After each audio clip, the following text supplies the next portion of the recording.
Gucci. Wake up, I gotta go get it. Wake up, I gotta. Welcome back to another episode of the College Couch Podcast. Ladies and gentlemen, Javaris Harris here, Stackz Delbridge, forever in the building. What's going on, Brody? What's going on, man? What's going on? How you Another feeling? lovely day for the college couch. Absolutely. How you feeling over there? I am wonderful. Are they going? Is that my boy going crazy over there? Is that Yeah, Zolo? I don't know what his problem is. That nigga barking at the dirt. I don't know. My boy got beef with the dirt out there. Hey, it'd be like that. It'd be like that. No, but no, man. it don't. What you talking about? Hey, dang. In a dog's world, it do. Hey, man, you better go get Cujo out there or something. Tell him figure it out. Yeah, but hey. But now everything good, man. I'm excited to talk about the college games, the tourney, everything, man. It's been crazy in college sports. Absolutely, and it's been a while. It's been a while. Yeah. Last time we talked, it was like Sweet 16, but I'm glad we're here now. The championships are out of the way, so it's good to be back. It's good to be back and have people, hearing our little perspective on what we think and what we got to say for a little while. So thank you guys for tapping in with us and checking us out. Listen, we do have a lot to talk about today.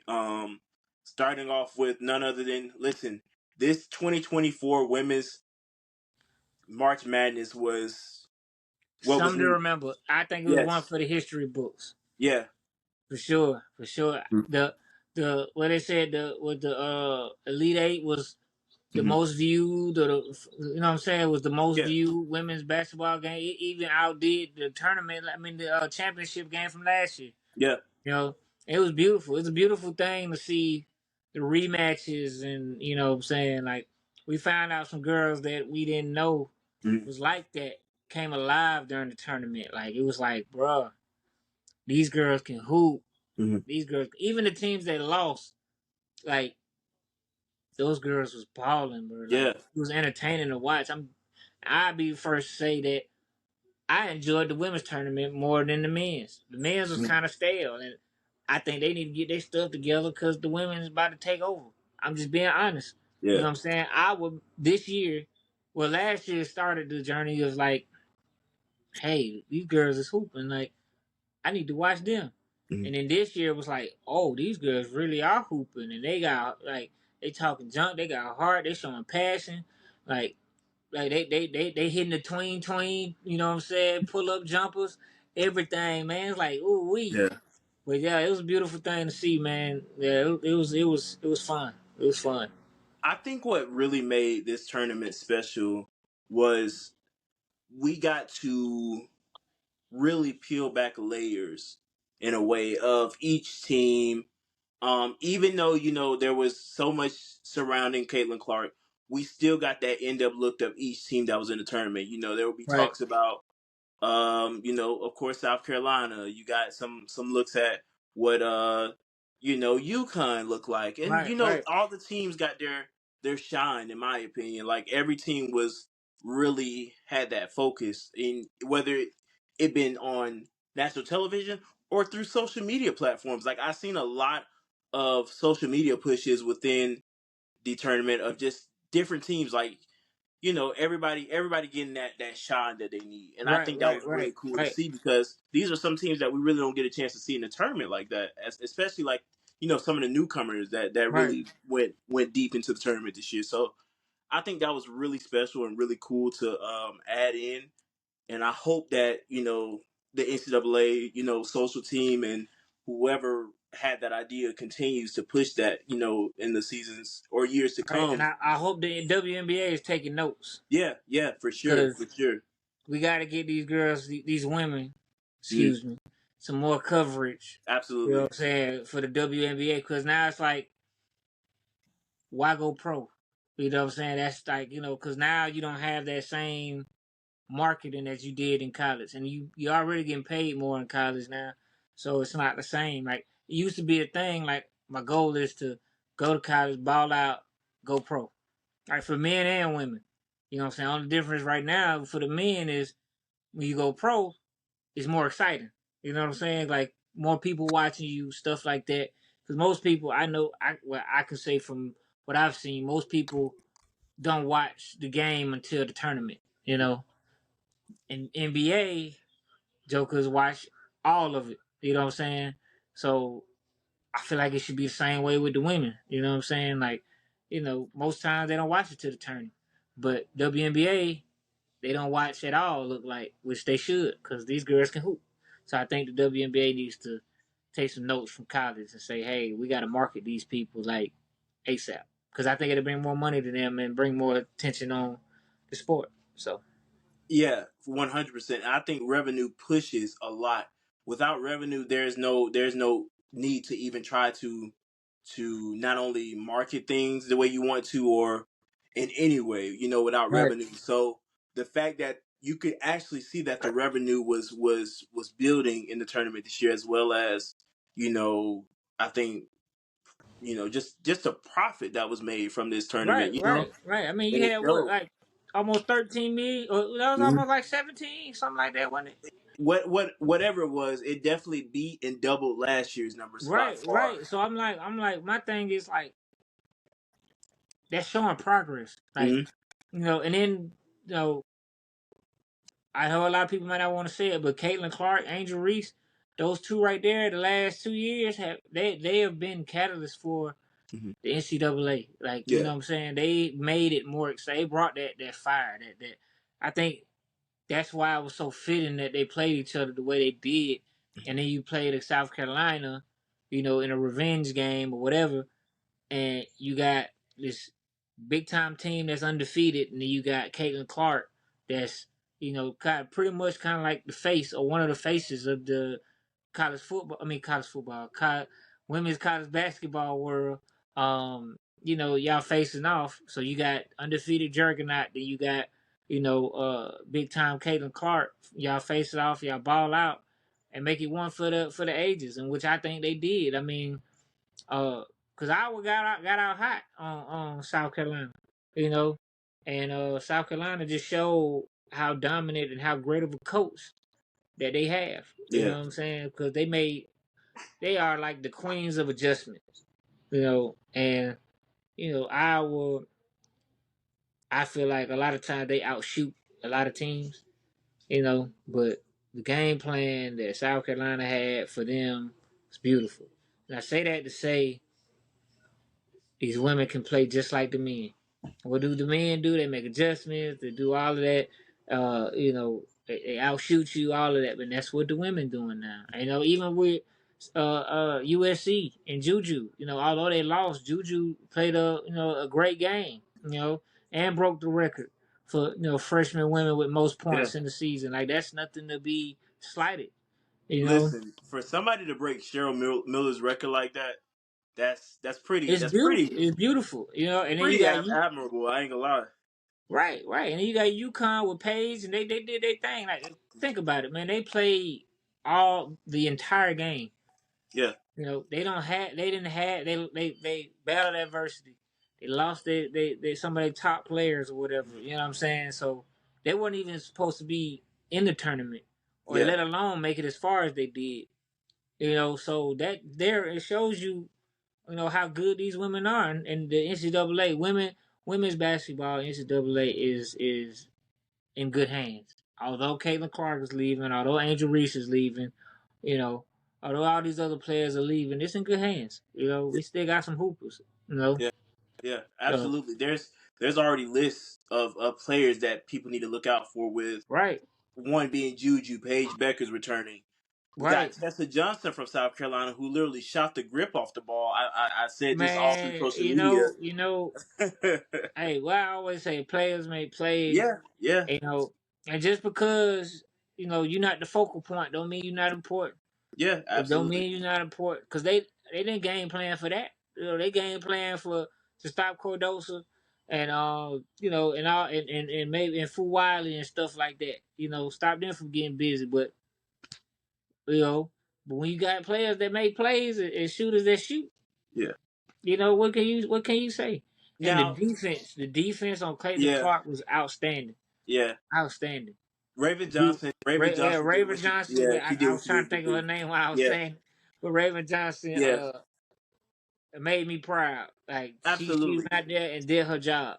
one I hundred think I percent. think Caitlin Clark had what 7 points on what 20-something% shooting So it when was covered by Raven Johnson. yeah, it was 7. It was 7 on Raven Johnson. The rest of the team it was 23. But quick question before we dive deeper into the national championship: there has been a long going argument going on as far as is Caitlin Clark considered a GOAT or a legend for women's college basketball? Now, after the Both. championship game, okay, after the championship game, Coach Staley referred to her as being a GOAT.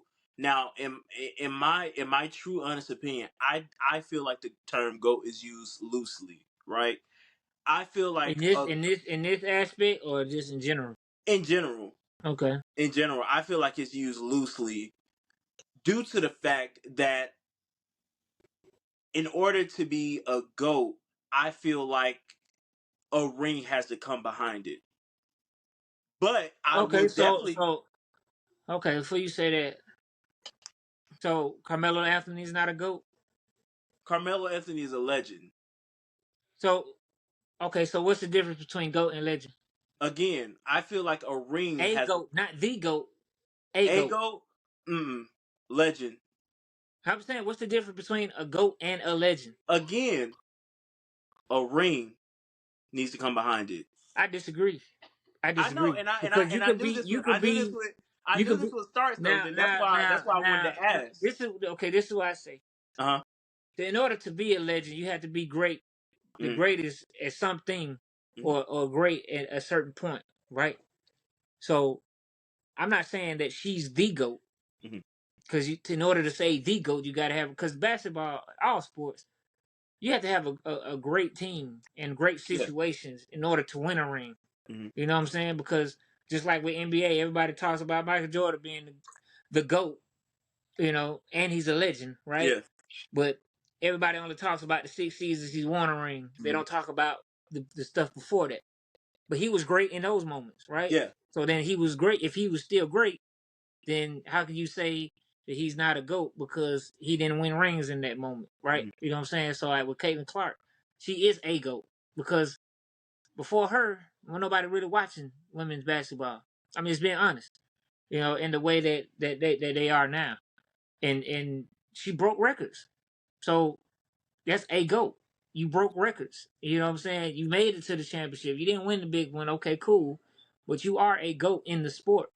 Like, you're not the GOAT because, especially in college is about your team and who you end up against. You know what I'm Right. saying? Like, think about it. Last year, she went up against a monster in LSU. You know what I'm saying? So that's like Golden State in their prime type thing.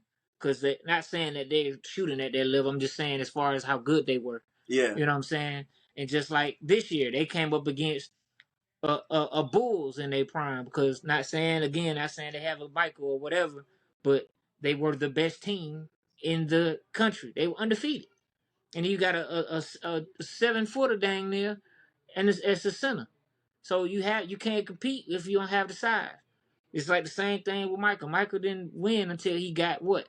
The size to put beside him. Like, he had the Dennis Rodmans, he had the Scottie Pippens and stuff like that. It's a team sport. Yeah. So to me, just because you don't win a ring don't mean you're not a GOAT. Right. Because if that's the case, then why would we have Hall of Fame? Why do we have Hall Yeah. of Fame? Because most of the people in the Hall of Fame, a lot of people in the Hall of Fame didn't win championships or didn't win rings. I ain't gonna say So most, but a lot of them. So correct. So I will ask you this: do you feel that Caitlyn is a GOAT considering the and I don't want to take it away from this team, but do you feel like she was highlighted more because of the team that she played with by her sticking out so much on this Iowa team, or do you feel like well, I it was mean, like I said, sports in general is a team thing. You just have like usually you have one or two players that's better than the rest Mhm. that can do that. Like for instance, uh, like you could be a great player on a bad team, but she's not on a bad team. Yeah. We've seen the other players can hoop. They can score. They can do whatever. They just don't do it to the level that Caitlin Clark. I feel like Caitlin Clark was on any other team, she would still have the stats that she had. As long as the ball is in her hands. Like, you take the ball out of her hands, that's different. You know what I'm saying? Because uh when you're a point guard, you have the ball. It's almost like a quarterback.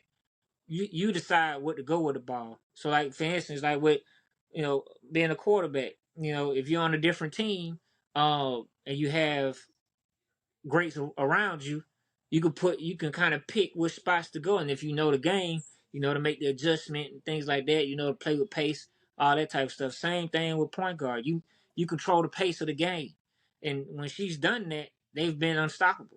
When she's dictated how the game's gonna go, you can't stop her. But to say she's not a GOAT is blasphemy to me, because she was the face of an entire NCAA. Like, you can't be the face and not be a GOAT.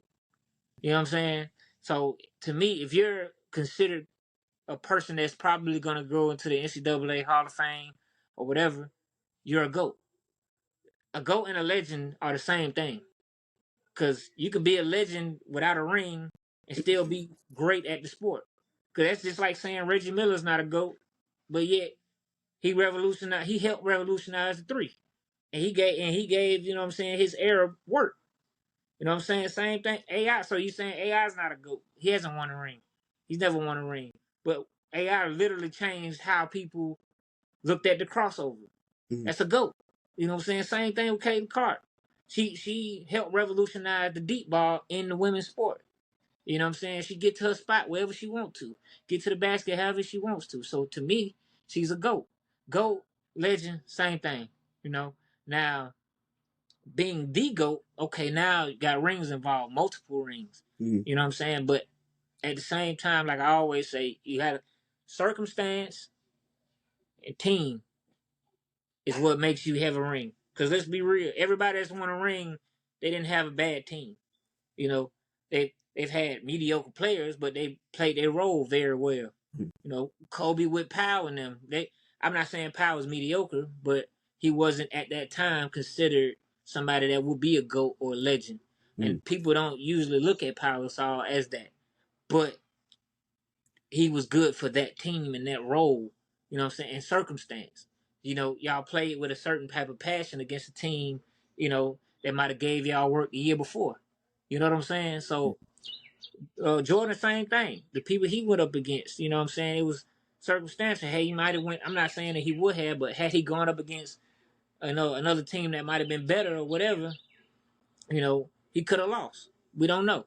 The years before he won a championship, he lost several times, to teams that were better. But then he got a better team and then won a ring. You know what I'm saying? I'm not taking any slight at Iowa's team at all. But the 2 times they went to the championship, they lost to better teams. Like, it was meant for LSU at that time to win the championship. Because Angel Reese didn't ball out. Her numbers didn't stand out last year in the championship. It's other players. You know what I'm saying? So, and she was the face of the team. So other players stepped up. It's the same thing with all sports. Other players have to step up, because the focal point is gonna be the main person, right? But you can't take away what she's done. You have to say, if you're gonna say she's a legend, you got to say she's a GOAT. Now, if you take that A and turn it to a D, that's different. You know what I'm saying? So now we're looking at, it's somewhat of a similarity or an agreement in a way of a GOAT and a legend.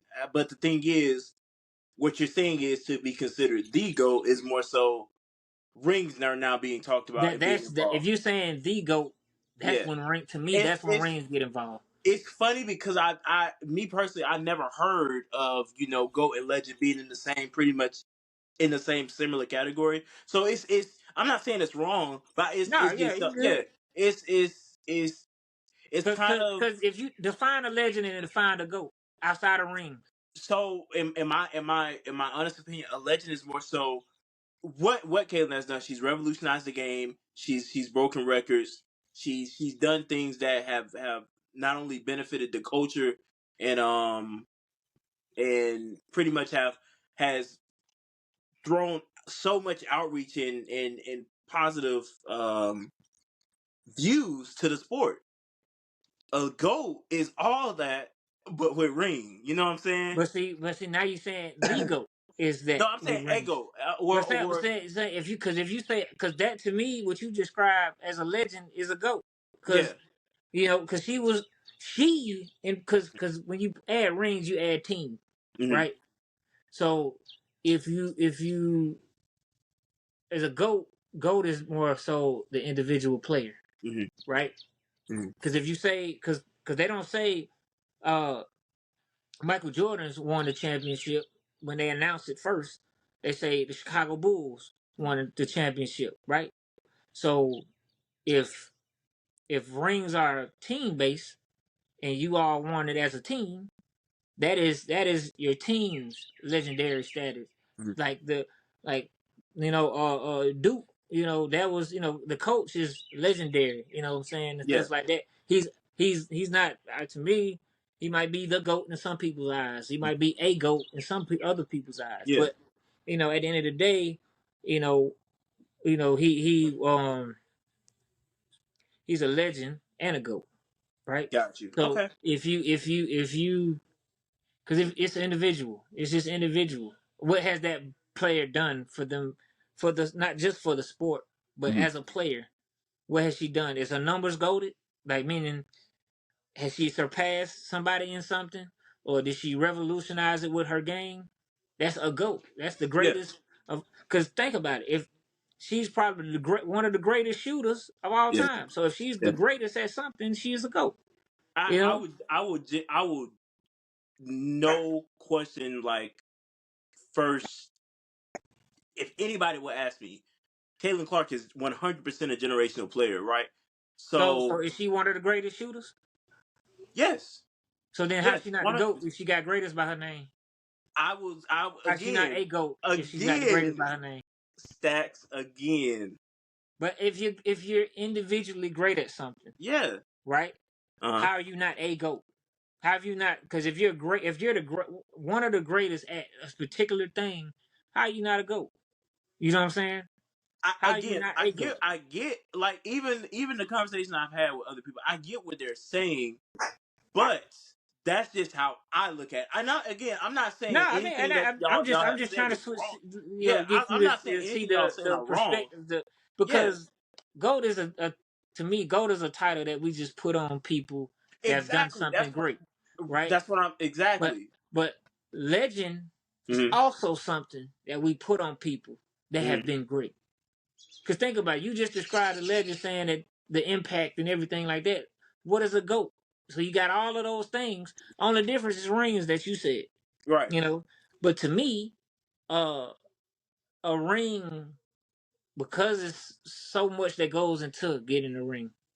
Because if that's the case, then you look. Then if you go into rings, then you got to look at records when Hmm. getting that ring. Did you go undefeated? No. But then it's levels to it. Because Yeah. you don't become the GOAT. Because if you get a ring, you're still not the GOAT. You're still not a GOAT. Yeah. Because if I have, so you telling me that Robert Horry is a GOAT, is a legend? Goodness grief, My point bro. I have. exactly. So if you saying that it's rings, he's got a lot of rings. Well, hold up. First of all, the only reason I said goodness gracious is because the name.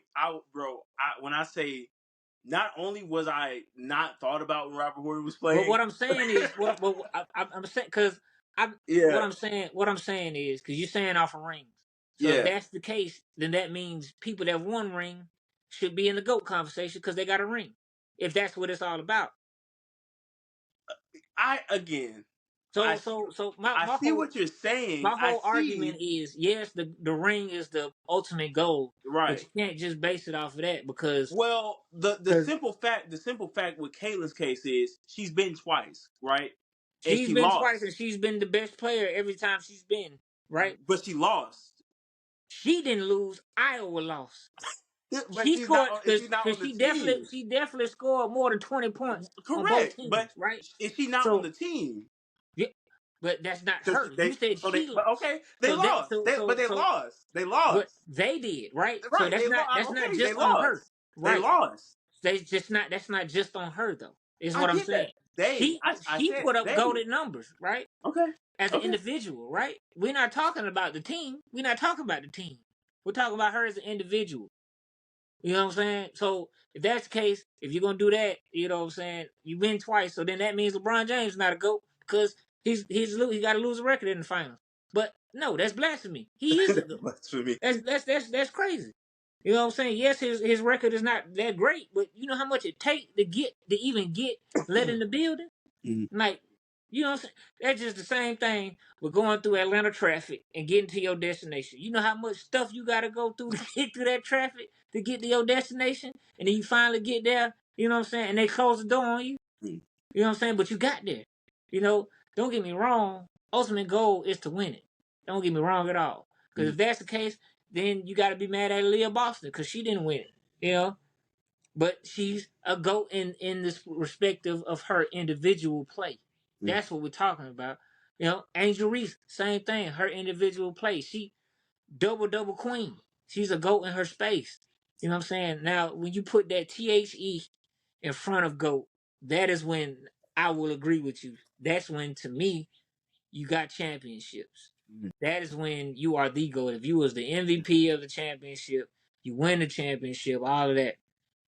Because you could be a champion and not win MVP, which to me takes you out of the GOAT conversation because you weren't the best player on your team. You know, if you're saying it in that aspect, because if that was the case, then Steph Curry wouldn't be considered, you know, a GOAT, which we all know that he is a GOAT. Let's you can say it all you want to that he's not, but he literally revolutionized the entire game. Yeah. Like Joker's is Curry range. Anytime Right. you get a range or something named after you, that you are entering GOAT territory. Yeah. Right. So I say that to say just because you're not the champion or you're not the MVP does not mean that you're not a GOAT. Right. Because your individual stats reflect that. Nobody's put up numbers like she's had, right? Yes. So agreed. If nobody's put up numbers like you had and you surpassed everything that you could possibly surpass as a point guard. So the only thing that you ain't passed for real is rebounds and all that type of stuff. You got a freaking 30-point double. You had 12 assists. That means you accounted for 71% of your team's point in a win, right? So that literally means that without you, there is nothing. So if that's not goated, I don't know what else is. If you account for all your team's points, whether it's passing or scoring, and almost got a triple double, and you got dang near 40 points, that's not goated. Fair. And I get what people have been saying, and I knew this would spark this. That's why I wanted to ask. Oh no, I love talking about it. Yeah, and that's why I went ahead and asked because it's not only just us that have been wondering, but there could be other people out there too that have been wondering the same thing. So that's why I've asked, and that was a healthy conversation. Oh, for sure. I'm glad we got that off our chest. So but my to end my argument, to me, GOAT, legend, same category. Yeah. But it's just when you take that A and replace it with a D, that's when, to me, the championships really matter. You know, so that's my whole thing. That's fair. That's fair. But back to this championship, dude. We're almost 30 minutes in. We've been talking about stuff. Yeah, that's beautiful. That's beautiful. Yeah, for sure. And I mean, they deserve I would love this. to see what people say. About this. They deserve this type of coverage. So, but back to this championship, dude. Raven Johnson. I mean, when I say I haven't seen better defense, first of all, I have to give credit where it's due. When I say Coach Staley did not call a timeout at all in this game. It's so funny because all she had to do was give the girls that mom look. You know, the look that your mom give you when you know you should be doing something you doing. She know what I love about her is she lets her players grow up together on the floor without her. Because I saw several times, if you notice in these tournament games, they like prime example, North Carolina State, they were struggling, right? She didn't call a timeout. She let them play through it. And then we saw, they're getting it. And now they're making adjustments. We thought it was Don Staley. No, it was the players actually making those adjustments and playing smarter and stuff like that. Cause I feel like she knows that because she was a player. So she knows, like, I can call a timeout, get on you all day long. That's not going to teach you nothing. Yeah. That's basically like your parents tell you not to touch the stove. You know what I'm saying? You're not going to learn until you actually go touch the stove and be like, oh, that's hot. right? You ain't gonna do it no more. But if you actually, like the same thing with basketball and football too, you know, you let them play through those moments because it's gonna happen throughout the tournament. Why waste a Yeah. timeout when I know you can handle? Mm-hmm. You know, because you know what you're doing. You know, okay, you turn the ball over, you playing too fast. Get out your head. You know that already. You probably preach it all the time in practice. Mm-hmm. So I'm gonna let you play through it. Now, if it get too far ahead of us, I'm gonna call that timeout. And if Right. I call that timeout, you know y'all in trouble. Yeah. Right. So I love her for that. I love her for that. It was like poetry in motion when South Carolina went on that run. It because I'm not gonna say any names, but I definitely received a few phone calls and text messages throughout the game, and I was just telling people, let it play out, let it play out. This is South Carolina that we've seen all season, right? They're going to do what they need to do, and right after that Right. halftime, they came out swinging. Right. Right. South Carolina, the way I planned this game happening was exactly how it was played. See, Iowa was gassed right after halftime because they left the same five on the floor the entire game. Iowa does not go to their bench at all. At all. Like it well, they, showed. they They go have they do zero they do from time to time. They they do from had time. zero bench points. No, that don't mean that they didn't go to their bench. That just mean they bench didn't Well, score. the bench did score. Either way, listen, but no, check this out though. I think only maybe one of their girls on the bench or one of their women on the bench had maybe 15 minutes max. Everybody else had maybe like 2 or 3. That was Right. like the You most. and you know why? Because the play. Like you in the Right. chat. For instance, like prime example with South Carolina, their bench went crazy. Mm-hmm. They stayed in longer, right? Yeah. Because the bench went crazy. Full Wilder came off the bench. She had 8. She's doing her thing, right? Difference maker. Oh my gosh. Right, right. So if you let your bench players come on and they're not contributing, because that's the whole purpose of the Mm-hmm. bench is to relieve the starters Yeah. and keep the game close and handle your business while Mm-hmm. you're on the floor, so your starters can come in after they refresh and finish business. That's why the sixth man is so important, or the sixth woman is so important, because usually the sixth man or the sixth woman can be a starter, but their presence off the bench when the starters is gas or one of the starters is gas, it helps push the game further, right? So we see the same thing in the NBA with Lou Will and Jamal Crawford. Like instant, like on any given day, they could be starters, but when they come into Mm-hmm. the game, they could get their own points, no problem. Yeah. Iowa doesn't have that. They go to their bench to give their, but they don't. They didn't have a player that can just get hot all of a Yeah. sudden. Like South Carolina had that in Fu Wilder. Was Fu Wilder when she comes in the game, regardless who is against, it's instant energy, right? I Regardless if she's mean, making a shot, playing defense, or running the offense, doesn't matter. But you need players like that. Iowa, to me, and that's why I say situation and team. Last year, South Carolina was in the same position outside of being in the championship, but they just didn't have the depth. Or they just couldn't get over hump because Caitlin Clark beat them last year, Mhm. right? And balled out. But what happened this year? They had revenge on their mind. They added a player like Fu Wilder. They added other pieces or whatever. And people came back, and they were able to play within themselves. So that team last year is still a great team. It's still, I wouldn't say goaded, but they are still a team that was, in their position to where they could have won the championship. But time and circumstance. Don Staley said it best. He was like, when God, disappoints you or whatever, he gonna come back and say, nah, not just yet. Mhm. And then he might put you in that same situation. Same thing happened, this year. They were put in the same situation, but on the big stage. Mhm. And what do they do? Deliver and went undefeated. First team since 2016, I believe. Mhm. They go undefeated. So I'm saying that to say Iowa had a bench. They came into the game, just didn't do nothing. Because Yeah.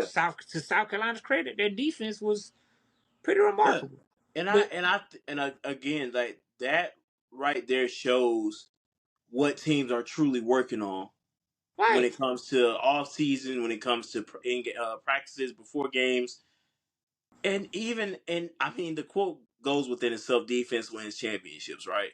So when you have a team like this that has been undefeated all season, it goes to show that even in the main stage, in the most important game of these women's lives, these young women's lives, defense is going to win the game. And it showed. Raven Johnson, for instance, had a open opportunity three, right?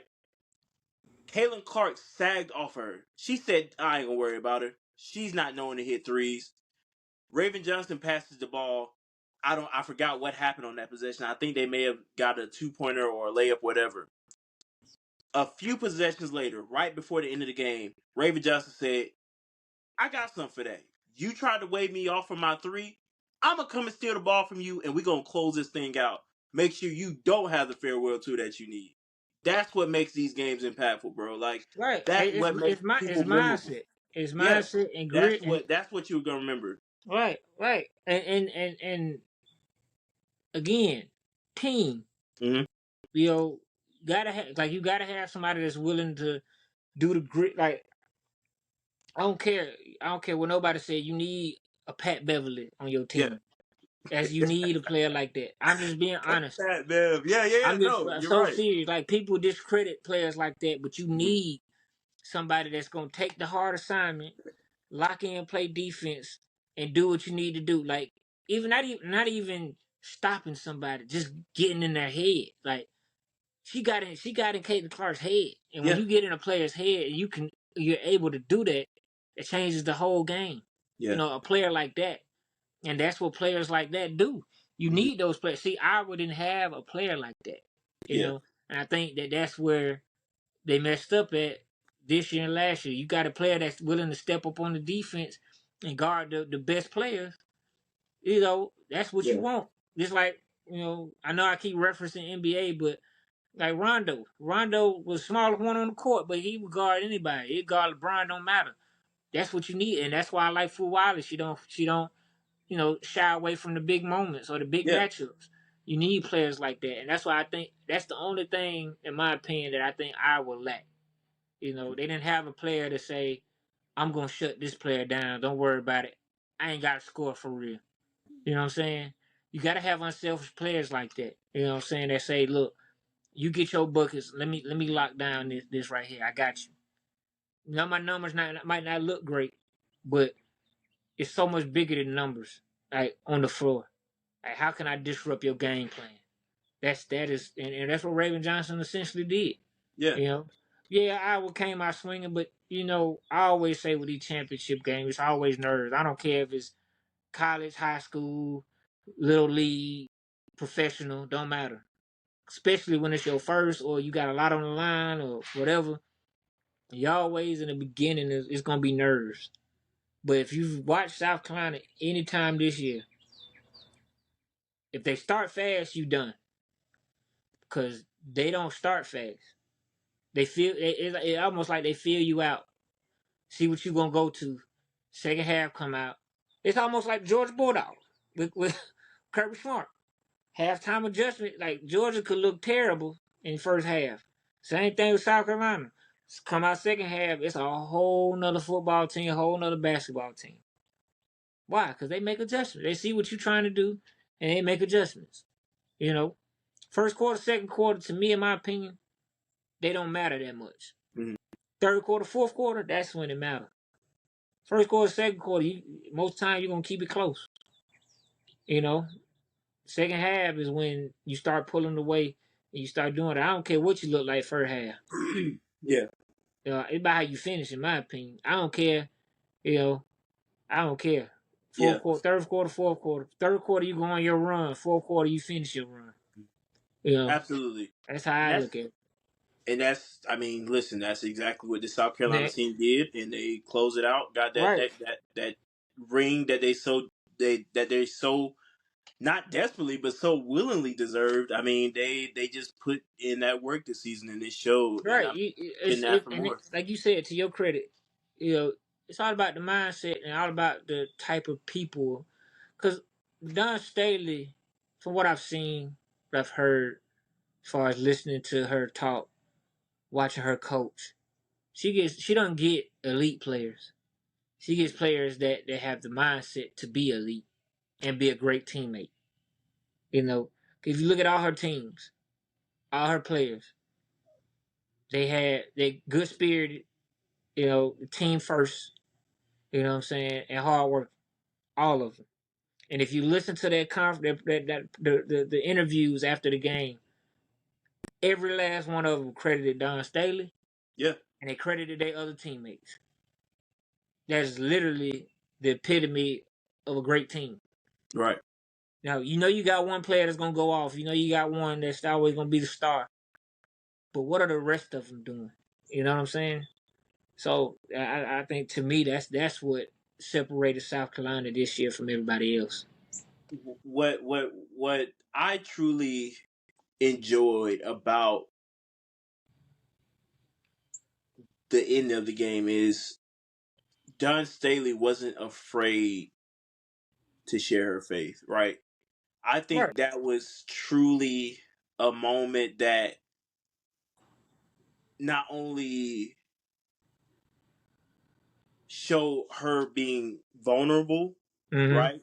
But also it was a way to tell people, like, this wasn't just me. Like, Right. this is not just me coaching these girls. Like, I have a higher being, a higher power Right. that's getting me through. Like, this Right. is what truly has been getting me through this season. Like, yeah, these Right. girls are like my kids, but we all have a higher power and a higher being that's making this possible right now. So Right.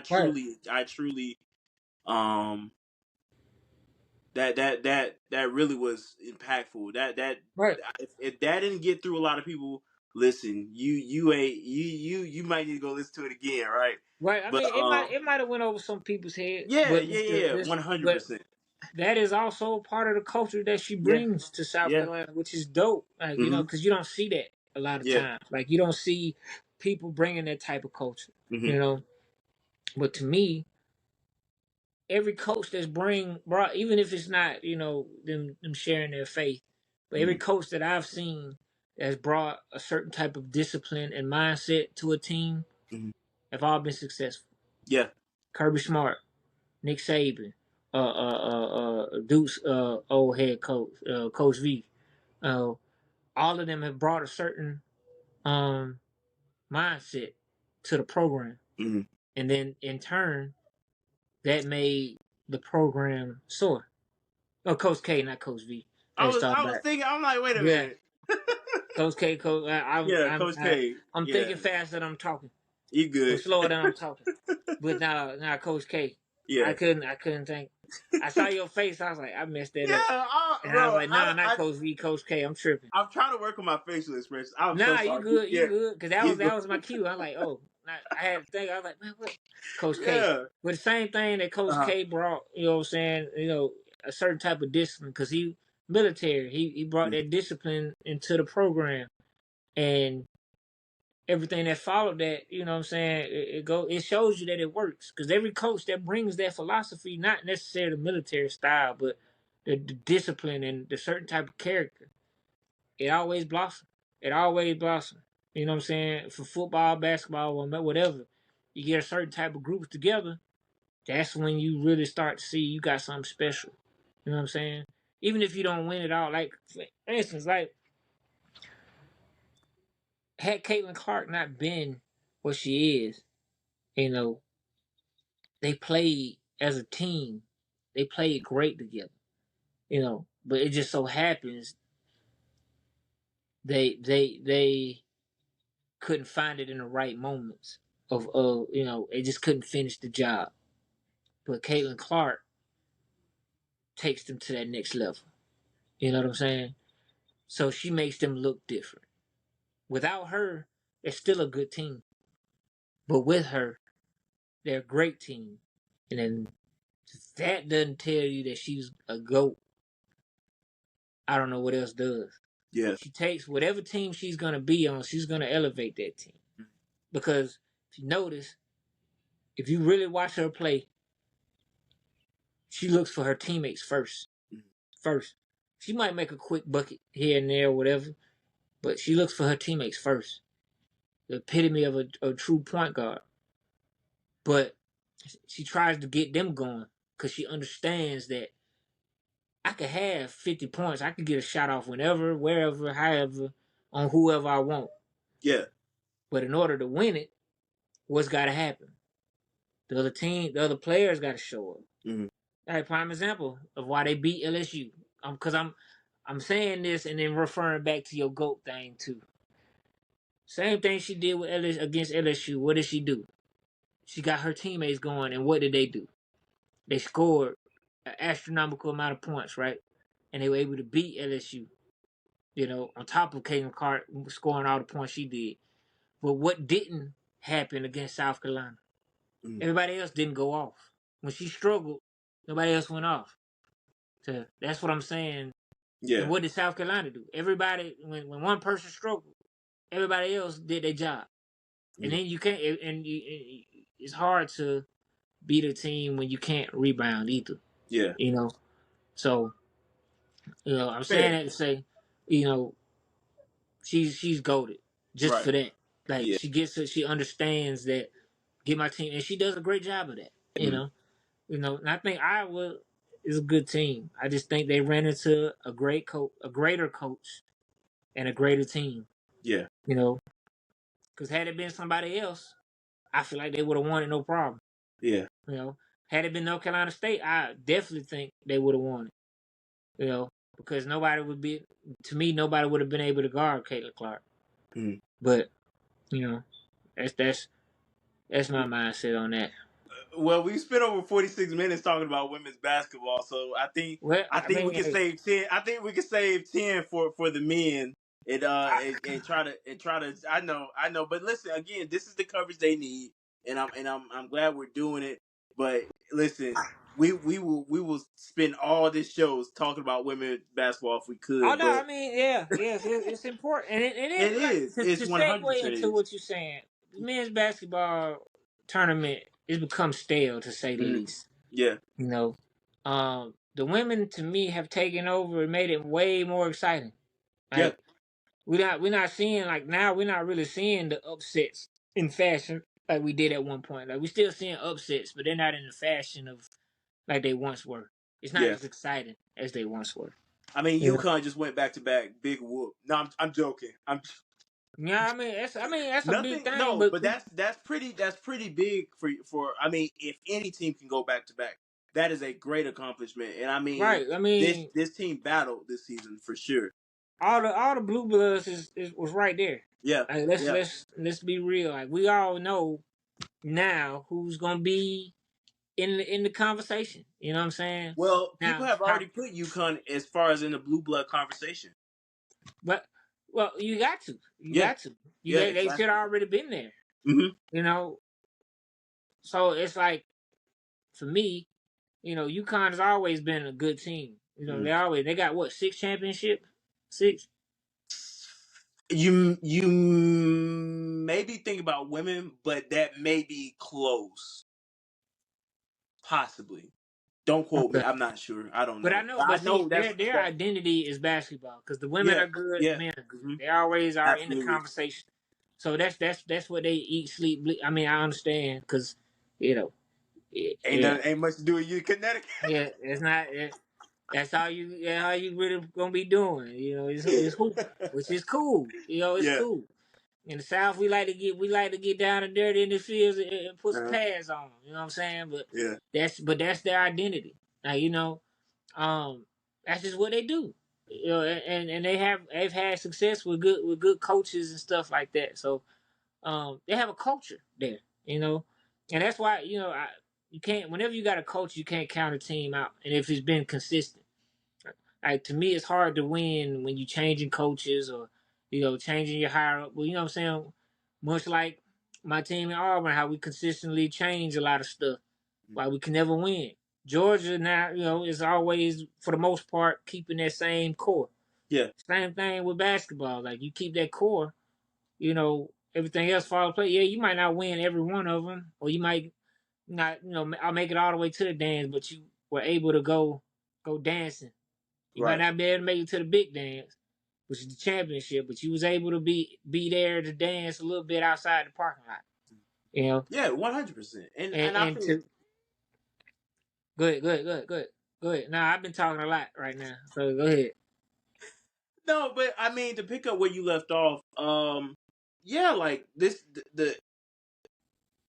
it's a huge accomplishment to make it in the tournament, but surviving is another thing. I mean Right. that's Right. that's written. I mean that's law. So when you have teams that make it in like Oakland this year and Houston making a stamp. Houston was number one in the Division 1 basketball this year. Number one. Nobody would have thought Houston would make it. And I mean, Houston had a very small roster this season. Like, I mean, probably less than most teams. Most teams I want to say have maybe 15 on roster. I want to say Houston had like 11. You know what I'm saying? So, including teams like NC State making a run with DJ Burns and DJ Horn, like this is what I mean when NC State really highlighted these players that really people didn't talk about this season. Like we heard a lot about DJ Burns. Like Right. DJ Right. Burns, this guy is a football sized guy holding down the post like it's nothing. Like Zach Edey, we heard about him last season, but he really made an impact, leading Division 1 in points and coming in second in rebounds. All these guys, like they're studs, like they're real life athletes out here, and I think that the impact they made on this year is cool. But like you stated, these are guys now, like it's just like okay. I mean, yeah, they doing their thing on the men's side, but it's not really holding up or competing with what the women are accomplishing right now. It's the I feel like me personally, it's not the play style or anything like that. It's just the energy. Yeah. Like the energy now with the women, and then you got to think too. The women's game, they have very great fundamentals. Mm-hmm. Like everything they're gonna do is fundamentally sound. Even with the footwork in the post and stuff like that, everything is fundamentally sound. And now you add that with energy, you know what I'm saying, and passion and everything like that. So the women's game is, and then you just never know who's gonna win the women's Mm-hmm. game, Yeah. and then never know who's gonna be in it. Like Cause we know UConn is a powerhouse, but every time, not every time, but they can struggle and then they get knocked out or whatever. mm-hmm. It's like South Carolina was last year was building that dynasty mode or whatever, or that powerhouse or that blue blood mentality. Last year they got knocked out. Then this year what do? They right back in it and Yeah. do you want even better and go perfect. So that means Absolutely. everybody that they face, saying out of the 30 some odd team, they beat all of them. Mm-hmm. Yeah. So that's fair. That's right. fair And then though. with the men, like, and I wanted to ask you. So do you think the center from Purdue, is he goated? No. I don't even think. Quite frankly, the way Purdue's looking, losing like. What makes a life? That's my computer talking again. Is that Zolo? Boy, going crazy. Yeah. But no, like in the past few years, with Purdue losing the way they've been losing and not, finishing the drill. Okay, so frankly, who's goated in NCAA men's then? This year, like just who's goated? Just in general. It's hard to say. I to be honest with you, I truly can't so give you my nobody. So I'm saying I can't. I have not been watching men's like I've been watching women's because there's nobody that stands out that's like super goated, right? That's what I'm just saying. I haven't been who's watching. Who's the face of NCAA men's? Who's the face of NCAA women? Well, if we're being honest, I can name a few guys who may be the face, but I'm not sure if that's correct. Not me. Who is the face? All of them really kind of were stagnant. Right. So who's the face of women's basketball? Injuries. Caitlin Clark. Okay, so stop right there. Right? That's how I wanted you to say. Because when you become the face of an entire thing that's big, You have to be goated for that, and because you just said nobody's standing out, right? In the men's, right? Yeah. So if nobody's standing out, they can't be goated, right? I still feel that the legend point stands. I mean, I But I what hear I'm you. saying. So who's the legend of this past? Well, we'll say the last 2 years. Who's the legend of NCAA basketball? Angel Reese, No, Caitlin. men. Oh, men. You're all pretty much. If nobody's right. So if Yeah. you can stand out and literally be the face of an entire organization of collegiate athletes, Yeah. you have to be in that GOAT conversation.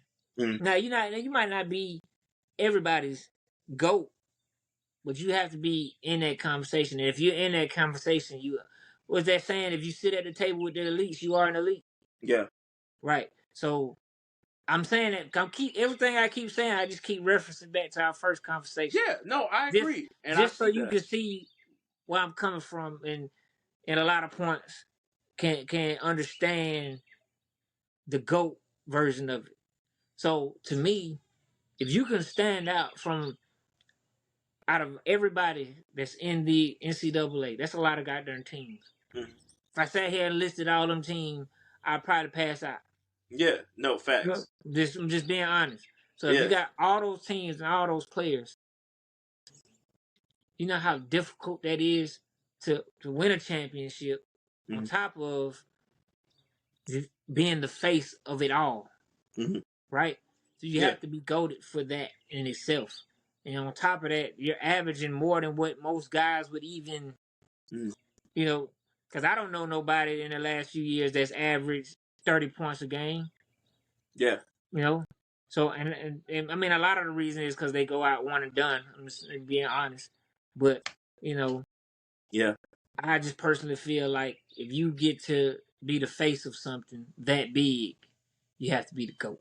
But anyway, back to the Yeah. men. But So I just had to compare the two. I mean that's fair, but to my point, as far as with this with the men's division, I mean it's slowly becoming like, okay, Nobody stands out because you we got to got get some excitement in here. right I mean because they're one and it done. If was you think about it, if yeah. every player stayed longer than just 1 year, you would have so much more excitement Yeah. because it's almost like I'm playing to get out of here Mm. this year. You know what I'm saying? It's like it don't mean that much except to the team that it does mean that much to, like Mm. UConns and the Blue Bloods and stuff like that, or the small teams that shock everybody. But for everybody else, it doesn't mean as much. For the women, they usually stay 3 or 4 years, right? Yeah. So they've built that camaraderie. They felt the loss of it and came back to play for it all again. Mm. Most of the guys don't do that. Like I'm not saying get rid of the one and done rule, but just consider that. Like you know what I'm Limit saying? Like transfers. or you transfer. Yeah. You know, I mean you still got transfers with the women basketball. And that's fine. Yeah, we didn't even listen. We couldn't even get into all the transfers in this episode. We'll have Well, to we do another know. one. Okay, well let's dive into it now, because I mean, Because well, the thing is, we still had to. We had like two headlines that I'll probably just save, and we'll just probably end up closing. Well, it's one more we definitely have to add for you because this is big. It's big news as far as if you're an Auburn fan. But within the transfer, okay, you got Haley Van Lith that's transferring, which for reason being, I don't even feel like she should have left Louisville. You have Cameron Brink from Stanford that declared. You have Angel from LSU that declared. You yeah. have Camila Cardoso that from South The Carolina girl that from declared. North Carolina State, did she declare? Declare, I mean. Oh man, don't ask me. I really didn't pay Okay, attention to I'm this not sure, North but she was Carolina. a beast. She was the beast. I can't remember her Yeah, name. I'm yeah. sorry, it escapes me right now, but But she was a yeah, beast. no. She was a But beast. again, like to put things in a scope, Haley Van Lith or yeah, Haley Van Lith averaged 19 points per game at Louisville and almost well, not even Well, almost well, with her, she was the best player on the bad team, in my opinion. right. But now she's the fifth option on a good team and talks with people. it was almost like, and I want to say me and you we did talk about this. Yeah. It almost felt like Coach Kim Mulkey didn't design around her. Well, And you and can't. you made a It's not great point. You made a great point. You said that when you have a player like Haley come in, you also have players like Flage, Angel. right. So you Yeah. it's hard to design plays for, because you got to think you already come into a program where they already solidified, Mm-hmm. and the main player is Angel Reese. Yeah. So that's the first option, and then you have Flage. That's the second option. So when you come into a program, it's hard to do that at any level. Come into a program where it's already stars solidified, and they just won a championship, so they already know in mind what they're doing, and their offense. To me, and that's with the transfer portal and talking about that. That's where players, in my opinion, have to do their due diligence in. Is this going to be a good fit, or I'm just coming here because I feel like they can win a championship? Is that because if you go to a team that's just win a championship, okay, you'll get to the tournament. That doesn't mean you're gonna win it, you know. Mm-hmm. But if you go to a situation where it's a good fit, like Louisville was a good fit for her. Now that doesn't mean that she was great, or that she is great, or she is elite, or whatever. It just was a good fit for her because you can have um not a not so great team and be the best player or be the best option on that team. Mm-hmm. That doesn't make you great. It just means you're the best of that situation. Yeah. You know. But her numbers fluctuated and went down because she was running the point, but everything was designed for everybody else. Yes. Right? Yes. So you can't and it's hard to design plays for 3 or 4 different people. Yeah. And then on the court you got to be able to facilitate. Mm-hmm. And then you have to be able to counteract that. If no plays are being ran for you, make your own plays. Yeah. Not saying to do all of this extra stuff, but call your own number. Hey, bro. Hey, sit out. But Dude, I was trying to hold it together for as. this is what It's makes like the College the Couch longer I Pod the College did, Couch Pod, bro. the more intense it got. Bruh, the more I was trying to talk over them and keep on doing the thing, Dude, I was bro, trying. I this is tried. hey man, look here. But anyway, I guess they don't like me talking about LSU or Haley Van Lith. Oh, But no, you have to be like, for instance, Kaylee Clark, the same like with her, like she was the best, but it was not on a bad team. But she was able to create her own shot. Right? You know what I'm saying? She didn't have to have plays ran for her. Why? Because she could shoot it from dang near half court. Yeah. Pull up, shoot three, wherever she want. She can get to the basket however she want. You know what I'm saying? So with that, you have to make a game that has no weakness. So if you're not getting your number called, it's like, in the league, DeAndre Jordan, Doc Rivers never ran any plays with DeAndre Jordan. How did he get his points? Okay, Improvising. rebounds, putbacks, alley oops. Yeah. So a lot of those plays wasn't designed for him. But if you got a point guard that's seeing you roll, you the tallest one on the floor, that's how you gonna get your point. But if they're not passing you the ball, what do? Get boards. So for Haley, if you can't score or you can't create your own points when nothing's being designed for you, that's gonna be hard for you. Yeah. But what you can do, what I think that she lacked, in my opinion, was making plays for others, getting others involved. Because if you're the point guard, it's no way that you average 3 assists a game. No way. When you have Angel Reese and you have Flage can shoot the skin out the ball. She can get her own shot. Angel Reese beats in the paint. So you should have more than 3 assists a game and you running the point. So with her, I think she could fit, to me, anywhere she goes. She just had to understand what she's going into. So if you're going to go into a team that already has, like, if I saw they were talking about she might go to South Carolina. Okay, do know that if you go to South Carolina or somebody like that, they already have players that are, they already got a 1 and a 2. It won't get easier. Right. When to me, nowhere she goes will she be the number 1 option again, in my opinion. Because these teams, like, she can't go to USC because Juju's the number 1 option. She can't go to she can't go to UConn because Yeah. Paige is the number one option.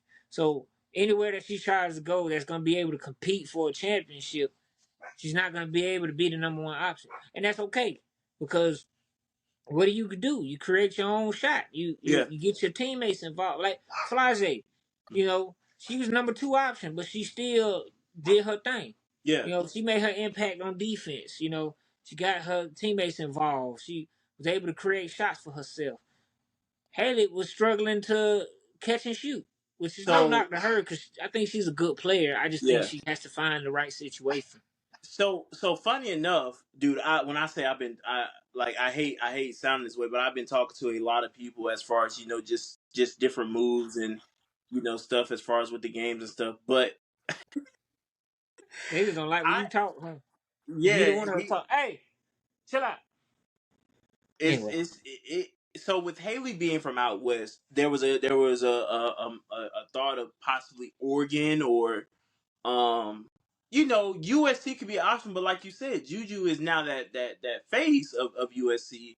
So it will be hard to have, two stars in a way dueling for that the ball. But I also wanted to bring back a point that you stated earlier about play sets. Now, either I want to say I'll talk to you about this, or I may have just been pretty much I have so many thoughts that run through my head. Improvisation. improvisation. Yes, improvisation. That really aligns aligns with street ball era. Like with improvisations, there are no plays being ran in street ball. Like that's just straight improvisation. It made me think about how could that pretty much go within the Division 1 era or the Division 2 era. Like is improvisation good or bad for the game if Well, you I if don't you think don't have I don't think things? it's bad because I mean Yeah, at the end of the day, you just gotta understand how you play. yeah, So improvisation is gonna come in any sport. Mhm. Like for prime example, if you're like just putting it in other terms of football, another sport, if you're a running back, you not knowing exactly where you gonna get carried to. Mhm.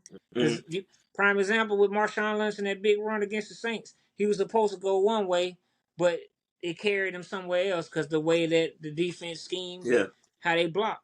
So you improvise in any sport, especially basketball. Why? Because you have to have a counter Mhm. for whatever somebody does. So you could be wanting to go left, they cut it off.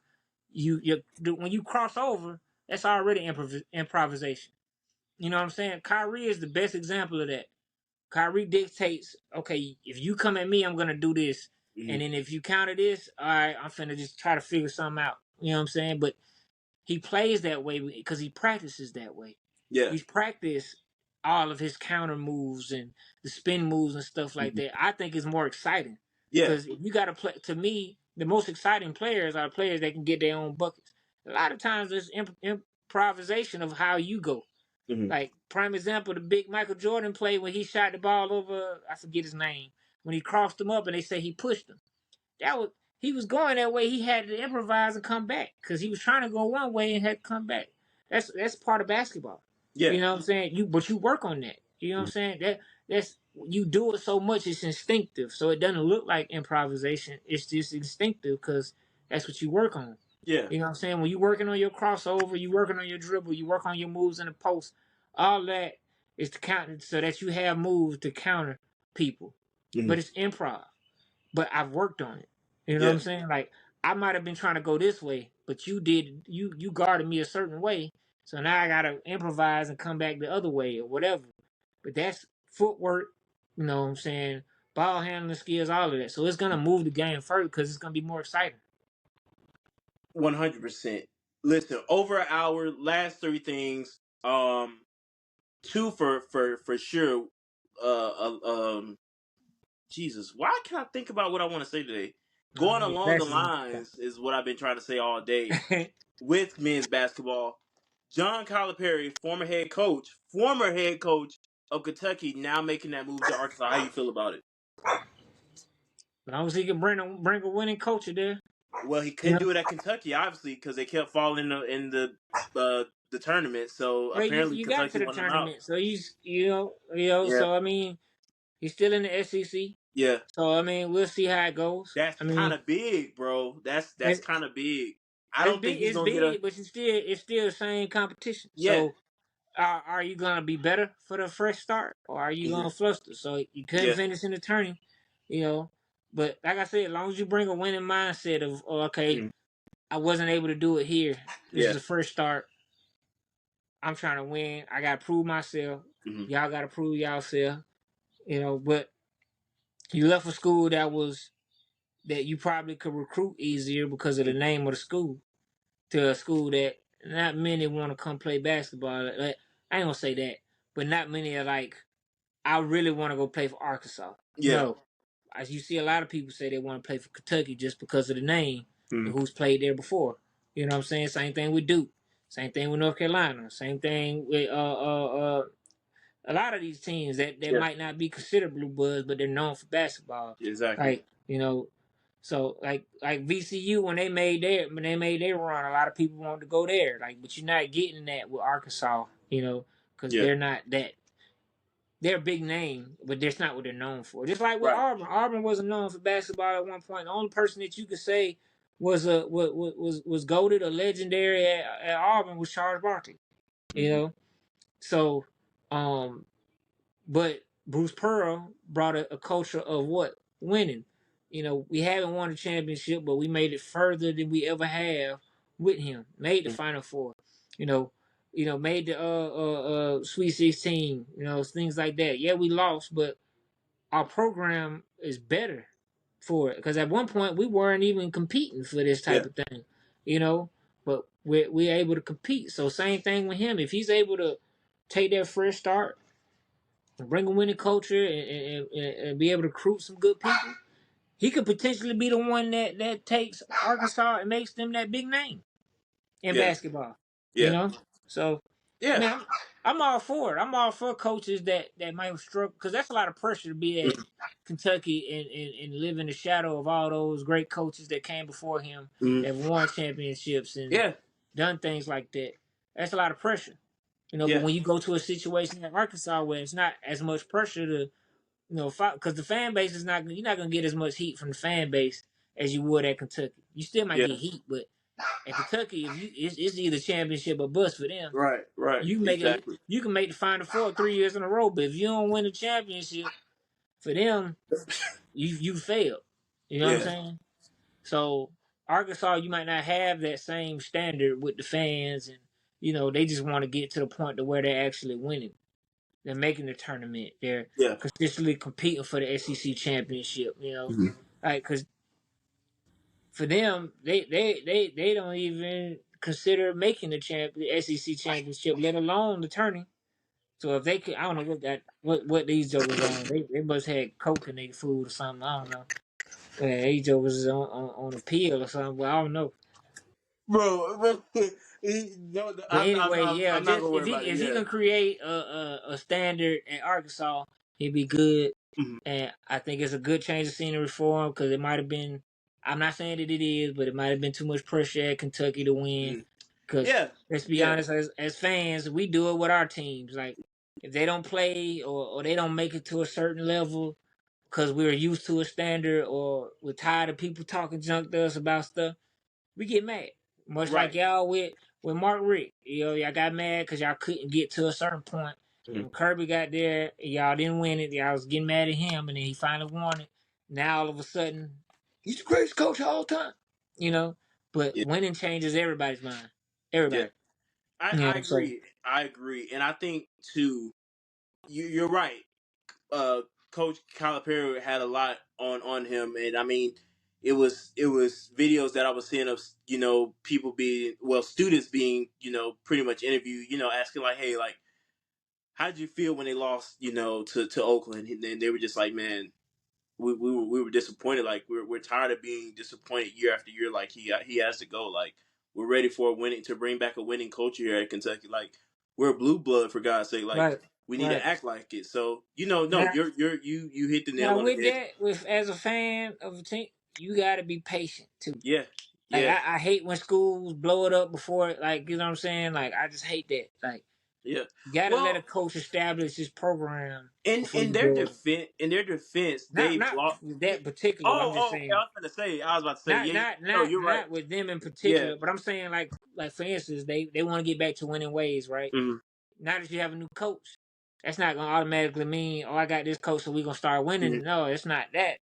It takes a little time Yeah. because you got to, whenever you have a new coach that's reestablishing or bringing in a new culture. Mm-hmm. That's why I hate when you do a lot of coaching changes. That's why I Yeah. hate that Auburn, didn't hire Freeze the first time or hired a better coach the first time, because now you taking that and then you starting all the way over.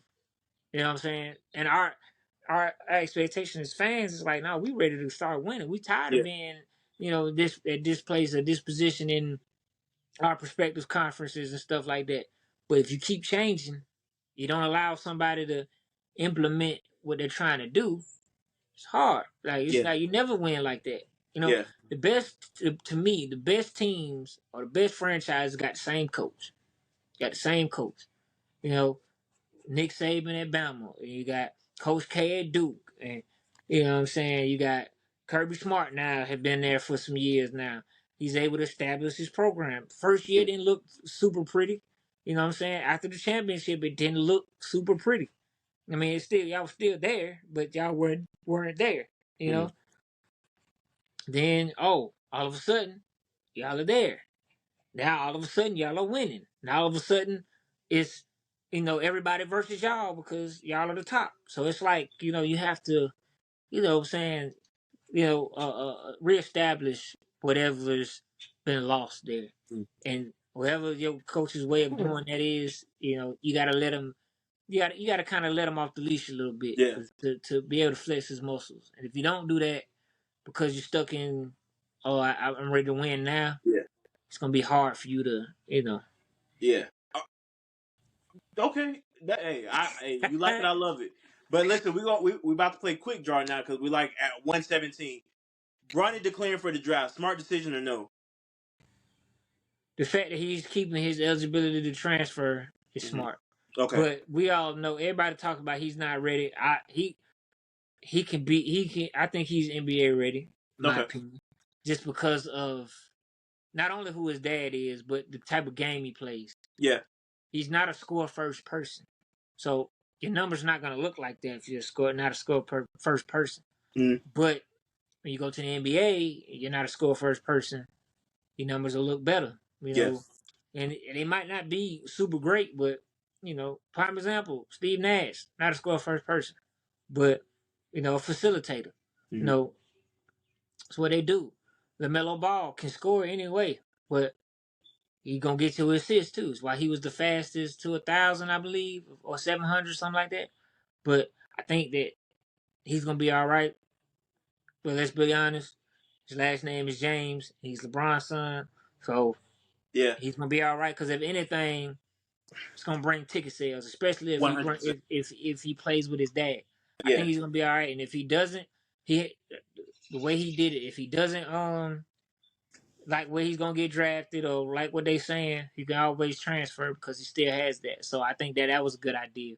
I Yeah. didn't realize that you were able to do that now, Mm-hmm. because I'm still in the mindset of if you declare, Yeah. that's it. But now that I see that you're able to do that, and I like the fact that they're able to do that, because I said years ago that you shouldn't be penalized if you go undrafted, you can't return to college, or if you work out for these teams and none of them want to pick you, or Yeah. you're not going what you thought. Like, you should be able to come back to college and play. You know what I'm saying? I don't think you should be able to do it too many times, but I think you should have that option, because if you don't get picked up, then you just stuck. Right? And I Yeah. think that's pretty unfair. That's fair. So, That's fair. Yeah, I agree, and I think too, with LeBron getting the player option at the end of this season, it's going to be a lot of eyes on both of them, because we already know LeBron is going to want to play with Bronny regardless. right. So That's the whole whatever, reason he's staying, in my opinion. exactly. So that's a lot of people have pretty much been eyes on with that, and I mean, if you want some Georgia ties to it, there were some mock drafts that were pretty much projecting Bronny could possibly come to Atlanta, so that would be I pretty mean, big for the city. that would be big for publicity and Yeah, ratings and but stuff. you know, But to are they me, going? Are they? it wouldn't because they already have a facilitator in Yeah. Trey Young, so I don't think it'll work. Now, if Well, LeBron come, then Trey. I mean, Trey could be getting traded this year, so we'll see though. But if it's I'm just saying, if yeah, Atlanta pick him up and they able to work some magic, and it's hmm LeBron and Trey Young, oh my god, yeah. That's deadly. that's to me that's a championship team, or at least Yeah, making it to the champ yeah. because. You got all the pieces. You got the shooters. You got you got all that type of stuff, and you got a LeBron Right. and Trey Young can cook and pass it. Oh my Jesus! Oh All Lord! right. Well, last thing here on the college couch for you guys today. Every Auburn fan rejoice. The Plains is a happy place today. Listen, the 18-year deal with Under Armour is no more for the Auburn Yes, Tigers. sir. Y'all will be signing with Nike And at the next year, beginning of 2025. 2025. How you feeling? I'm loving it. I'm Yeah. loving it. I've been, I'm part of a lot of Auburn fan pages. Hmm. A lot of people, mainly the old school people, are mad about it. But for me, I'm happy about it Hmm. simply because we're finally gonna get some dope jerseys. I'm hoping we get some colorways. Keep the old school, keep classic. Don't get me wrong, but the the look of Nike and the comfortability of the shoe. I know a lot of people try to say that it's this, that, and the third. It's not quality, whatever. I've seen a lot of people try to say that, but for me personally, as somebody that's played football in both Under Armour and Nike, I prefer my Nike Hmm. over the Under Armour, me personally.